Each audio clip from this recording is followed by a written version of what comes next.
Mr. YouTube algorithm? Sir, I have more theories for you. Let me take a look at those. Crap, double crap. There's about Westworld. There's about The Good Place. Nobody wants this high-minded crap. But good guys turning bad guys turning good. But I think the viewers would really enjoy seeing— You know what the viewers enjoy? They enjoy what I tell them to enjoy. That's why I'm here, and why you're here. So give me some superhero theories. But there aren't any new movies coming out. I don't care. Go dig up some old gems, make something up about an old Japanese show being canon to the MCU. I want theories about Spider-Man.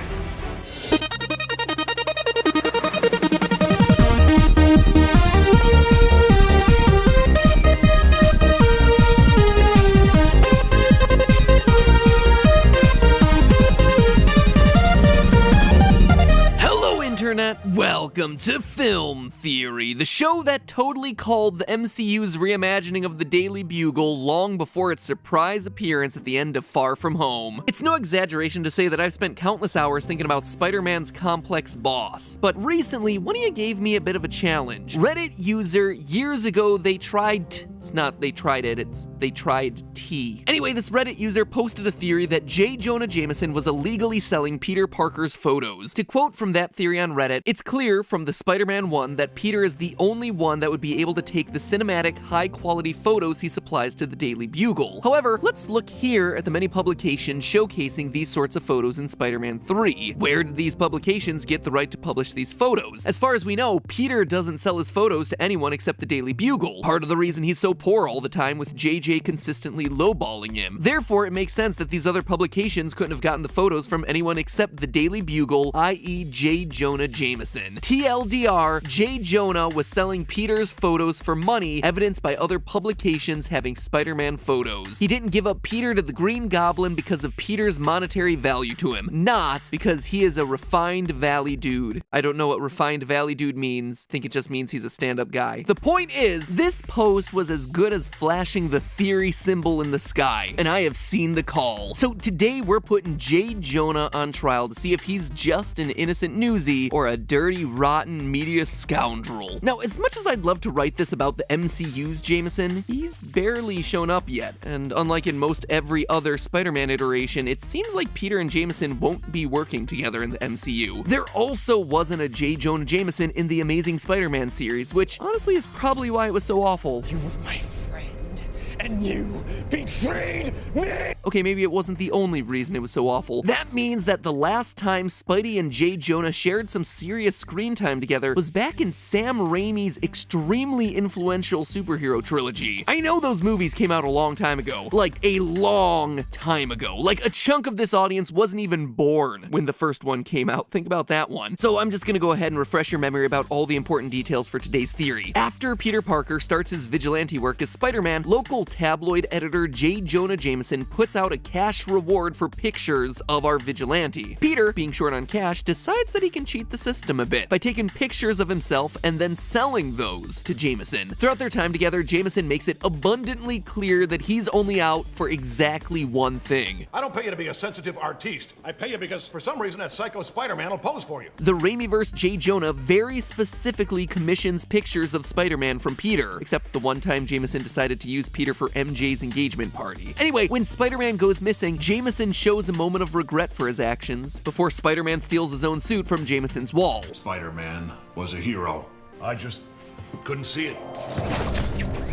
He was a thief! By the third movie, Jameson is dangling the promise of a staff position in front of Peter and Eddie Brock to entice them to get a picture of Spider-Man committing a crime. So throughout this trilogy, Peter never really becomes a full-time employee of the Daily Bugle. This makes it a very different relationship than, say, the relationship between comic book Peter Parker and comic book J. Jonah Jameson, where Peter is a staff photographer who has even won himself a Pulitzer Prize for a shot that wasn't even of Spider-Man. Weird little factoid for you there. The Reddit theory alleges that Jameson is distributing Peter Parker's photos to other newspapers, but the comment section actually takes it one step further, saying that this is no longer just shady business, it is outright illegal for J. Jonah to be doing this. As user Andrana Chrome says, quote, he's been ripping Peter off for years by claiming it as Bugle property from fan mail-ins and anonymous sources, and reselling the photo rights without credit or royalties to Peter. Why would he admit that to anyone? He could get sued. let's talk about that exactly. We've established that Peter is a freelancer working on commission and that he takes pictures of Spidey. In the movies, we can see 3 major papers and 1 major magazine, none of which are the Daily Bugle, with excellent quality front-page Spider-Man pictures. A large part of the plot of Spider-Man 3 is about how rival photographer Eddie Brock is incapable of getting an actual photo of Spidey, which is part of a long string of evidence that the wall crawler is just very hard to get on camera. It seems pretty darn clear then that these photos in the other newspapers came from Peter by way of the Bugle. What's more, we know that Peter is struggling financially and is desperately trying to get that staff position at the Bugle, so it seems like he's not selling those photos directly to these other outlets. The Bugle is his only buyer, which means the only way that those other papers are getting high-res photos of the webhead is through J. Jonah selling Peter's pics. So, you know what Reddit user years ago they tried? I think you're right. I think Jonah is absolutely selling Peter's images to these other publications. The thing is, it's also totally within his rights to do so. Peter is a freelancer, but what does that mean from a legal standpoint? Now, here's the point where I say the standard legal disclaimer that I am not a lawyer, this is not legal advice. If you or another super-powered vigilante is having issues with intellectual property law, please contact She-Hulk, who is a real fictional lawyer. Now, you might think that if you create something, then the rights automatically go to you, but that's not always the case. For freelancers, most work on things by commission. We see this word all over Twitter, especially for artists, designers, photographers, sometimes even programmers. But what does working on commission mean? Well, in short, it means that you're buying the product that they're making. Let's say a potter makes a coffee mug on commission. It means that they made it for you. Same goes with photos of Spider-Man commissioned by the Daily Bugle. Jameson is very clearly commissioning Peter's work. Initially, he puts out an open call for freelancers to get any pictures of Spider-Man. Put an ad on the front page.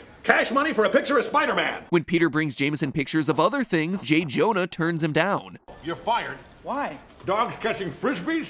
Pigeons in the park, a couple of geezers playing chess? There's really no argument about the nature of that agreement, but here's where things get tricky. Unlike a normal transaction where you buy something and then you just own it, and if you choose to resell it at like a garage sale or whatever, it's not that big of a deal. When it comes to commissioned artwork or photography, the rights of ownership may or may not pass over to you. If I go on Twitter and ask user SpiderDan420 to make art of chibi Spider-Man for me, do I own that picture now, or does he? It seems like a really minor question to ask, but it's really important because the answer determines who can actually make copies of that chibi Spider-Man and sell it to other big-eyed Spider fans like myself. I mean, I'm the one who came up with the idea for a chibi Spider-Man, and then I paid someone to create that image for me, so can I reproduce that image and sell it? Is it mine to own, or is it still Spider-Dan's artwork? And here's where contracts come in, specifically work-for-hire agreements. Now, these are documents that explicitly state which rights pass from the freelancer to the commissioner and which ones don't. And while we don't know the specific terms of Peter Parker's agreement with J. Jonah Jameson, we do know that most newspapers in the real world are paying for full rights to the photos that they use. They need those photos to be used in print, digital, holographic chessboards when it comes to that, from now until the heat death of the universe, because Lord knows they ain't paying no intern to update their GeoCities page 20 years from now. For someone as cutthroat as JJ, complete ownership of all rights across all platforms in perpetuity is something that he would absolutely demand from his commissioned photographs. And let's be 100% honest, it's something that someone as naive as Peter Parker would absolutely agree to, no questions asked. That means there's not even an argument that Peter owns any of the rights to his photos once they're sold to the Daily Bugle. J. Jonah commissioned them fair and square, and from that point forward, he owns them outright. Sure, he got them for a bargain. They were an absolute steal, but that was Peter's own fault for being a bad negotiator. And with them properly commissioned by J. Jonah, they're now his to do with whatever he wants. Sorry, comment section, J. Jonah Jameson is 100% within his rights. He is innocent. And true to the original theory posted on Reddit, selling the photos to bigger publications is probably a great source of income for the Bugle. Photo stock companies like Getty Images work entirely on licensing images to news outlets. When you license license an image, you get to use it for a certain amount of time, or under a specific set of circumstances. For instance, only in one specific printed newspaper, or in one part of the world, or online rights only non-commercial. In the case of the Daily Bugle, if they were licensing photos to other newspapers in the real world, they could also enforce standards, like crediting the Daily Bugle under those photos, linking to the Daily Bugle on websites with the image, and of course, charging licensing fees. Which brings us to the question that goes back to the initial theory: how much money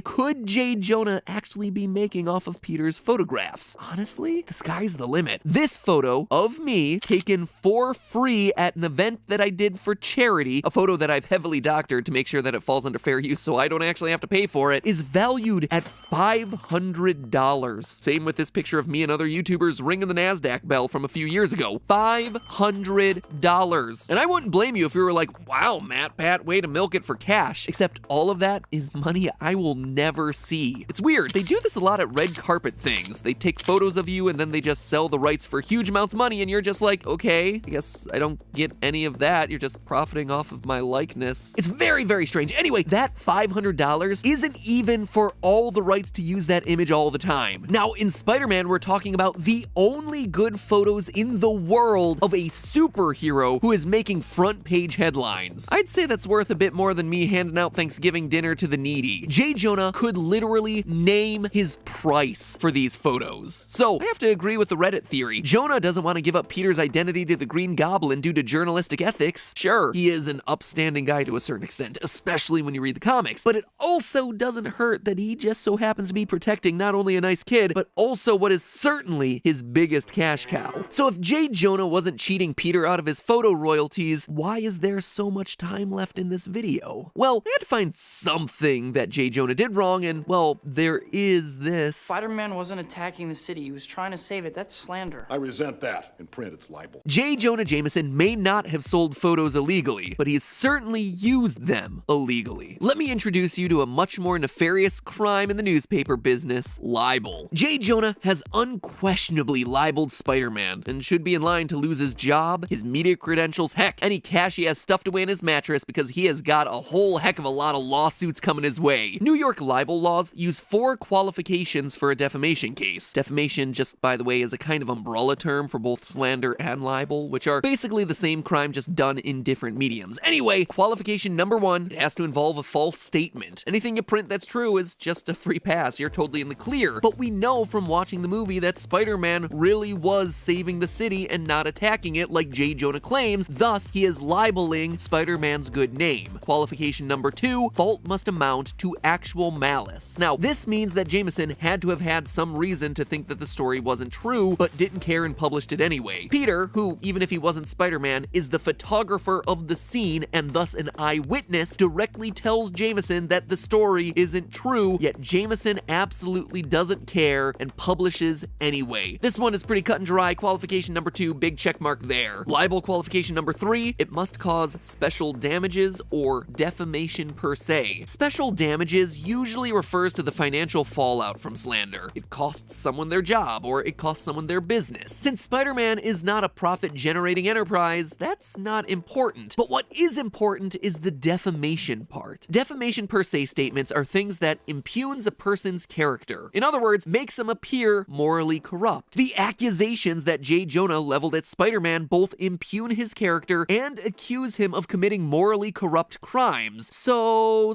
far we have ourselves a good case for 3 out of the 4. Pretty rock-solid court case we have cooking up here, right? I'm sure this 4th qualification couldn't possibly debunk the case that we're building, right? Oh wait, number 4, defamatory statements must be published to a third party without privilege or authorization. That's actually a little bit murky here because Peter Parker explicitly sells his photos to Jameson. If it happened only the one time, you might make the argument that Peter didn't know what to expect. But the Raimi trilogy takes place over years, as Peter graduates high school in the first one and is done with college by the third. Peter works for Jameson throughout most of these movies. Peter definitely protests about the way J. Jonah treats Spider-Man, but his continued work for the Bugle at least indicates that he's not that mad about it. And things get get more complicated when you consider the fact that Spider-Man's identity is hidden. In the comics, Spider-Man actually does sue J. Jonah Jameson for libel, but he drops the case when Peter Parker is added as a co-defendant for the pictures he took. If the courts were indeed unaware of Spidey's secret identity, then he could claim that they were unauthorized, though he would be lying to the court and thus guilty of perjury. If the courts do know that Peter Parker and Spider-Man are one and the same, then all of a sudden, Peter authorized the use of those photos for the libelous story, and thus is okay with the libel being published, and therefore exonerates J. Jonah from yet another crime. As if all of that weren't enough, there is one last obstacle for our intrepid hero to overcome: statute of limitations. See, there's no criminal libel law in New York, so Spider-Man's only recourse would be going through the civilian courts. Now, what does that mean? Well, a lot of things, but for our purposes, it means that he has a limited time in which to file his suit against J. Jonah Jameson. The laws around slander and libel are also ridiculously outdated in some places, including the state of Virginia, where they seem to be aimed exclusively at criminalizing yo mama jokes. Seriously, quote from that law: "Any person who shall falsely write and publish of and concerning any female of chaste character any words derogatory of such female's character for virtue and chastity, or imputing to such female acts not virtuous and chaste, shall be guilty of libel." What is going on over in Virginia? There's a whole law specifically dedicated to not shaming the ladies in public writing. Anyway, New York's criminal libel law is non-existent, but for its civil libel law, the statute of limitations is 1 year. Before Spider-Man 2, it's easy to argue that Jameson was committing libel all the time, recklessly publishing stories that he knew to be false. Turned the whole city against him. A fact I'm very proud of. After Spider-Man retires, however, Jameson buys Spider-Man's suit only to have it stolen from him by Spider-Man himself. At that point, Jameson has all the evidence he needs to conclusively say that Spider-Man is in fact a criminal. Jameson bought the suit fair and square, Spider-Man stole it back. That wasn't within his legal rights, he committed a crime. By the time Spider-Man 3 wraps up, Peter has graduated from the college he was attending in Spider-Man 2, so any libelous publications were long in the past. J. Jonah may be heavily biased against Spider-Man, but he's a victim of one of Spidey's admittedly few crimes. He has proof that Spider-Man is a menace, and actually does have good reason to believe it. Spider-Man, by his own hand, kills the only real chance he has against J. Jonah before it even gets off the ground. So what's the lesson here, friends? Well, for starters, superheroes need to brush up on their legal systems a little bit better to make sure they're not complicit with their villains. And maybe they could have, like, other summer jobs that don't contribute to their own negative publicity. Come on, Peter, I thought you were supposed to be the smart one. Pretty dumb move there, webhead. You could always be a lifeguard if you're looking for a job. Stop running on the pool deck or I'll web sling you to the diving board. But hey, that's just a theory. A film theory. And cut.